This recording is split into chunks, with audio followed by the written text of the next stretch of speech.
Amidst the tragic loss, there are remarkable stories of survival.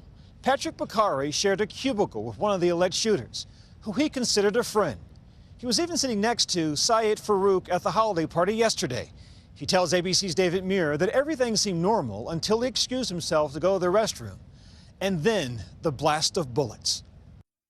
But this was a guy who you'd shared a cubicle with for how long? About 2 years. So you'd been sitting right at the table with him? It was a fairly long table. He was at the opposite end, I was at the other end.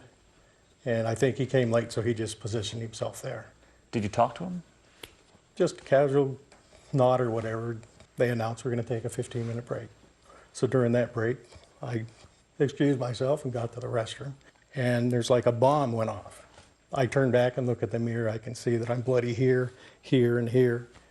And I don't know what it is. You were at the paper towel dispenser? I was in the restroom, just pulled paper towels. As I'm pulling the towels, it sounds like an explosion went on. So I announced to the other people in the restroom, we're under attack. The one that was beside me, I told him to get down on the floor, and we put our feet against the door to inhibit anybody from entering the restroom. So we're hearing all this gunfire take place. We're not feeling anything. I'm trying to contact my wife and tell her I love her and that I'm okay, but we're under attack. The gentleman beside me, I asked him to call the police, and he did. Within minutes of us being there, I guess it was 4 or 5 minutes, they came and they attempted to open the restroom door, but they couldn't move the door because we had it braced closed. With your feet? Yeah. You were frozen?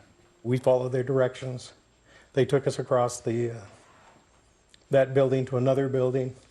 They asked who's injured. One of my co-workers was outside that restroom, and she took 2 or 3 rounds. And so we could see the injuries on her. I could feel my little bit of bleeding, some pepper marks all over my body.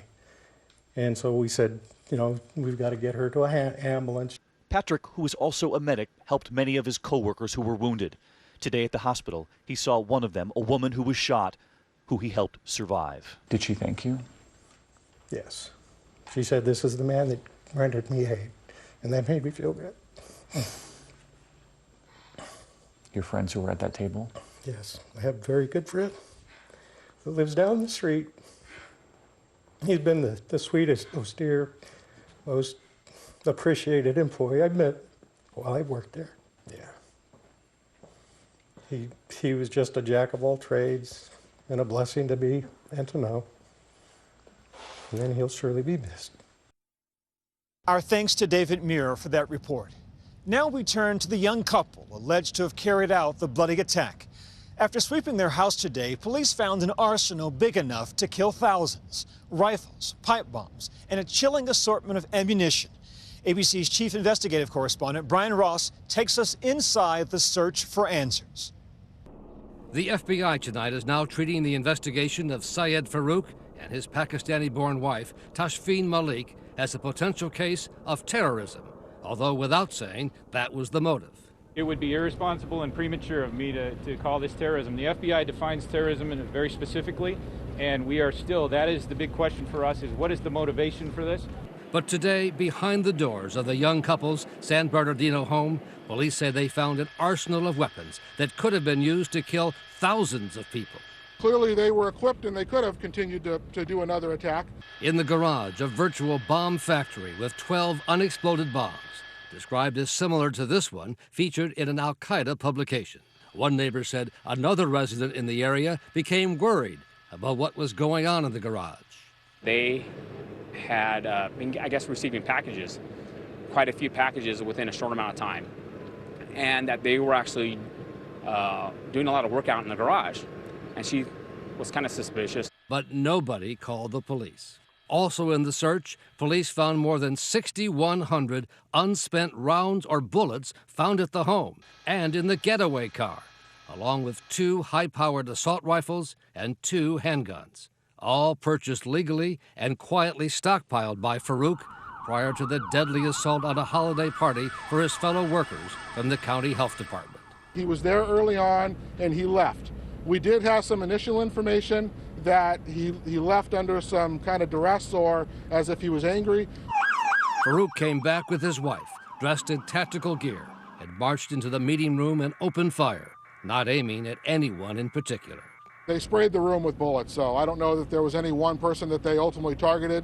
They killed 14 people there. The San Bernardino police chief said it was clear to him that what happened was much more than simple workplace violence. Nobody just gets upset at a party, goes home and puts together that kind of an elaborate scheme or plan to come back and do that. So there was some planning that went into this. By outward appearances, Farouk, born in Chicago, lived a quiet life in this small community outside Los Angeles. He had worked 5 years at the county health department. One of his victims Wednesday was fellow health inspector Nicholas Thalasinos, whose widow Jennifer talked with our station KABC today, saying Farouk gave no signs that anything was wrong. They all knew him. Most of the victims, the victims that I'm aware of, they were all friends with the man that did this. And even though they knew he was Muslim, they had no idea that he had become radicalized. I don't understand it. On Muslim dating sites, Farouk described himself as devout and looking for love, seeking a wife who would wear a hijab. He called himself a liberal, interested in snowboarding, working on cars, and taking target practice in the backyard. At the San Bernardino mosque he regularly attended, the imam said tonight the community was shocked by what happened. The news of the shooting was shocking, unbelievable, unfathomable, left us all speechless.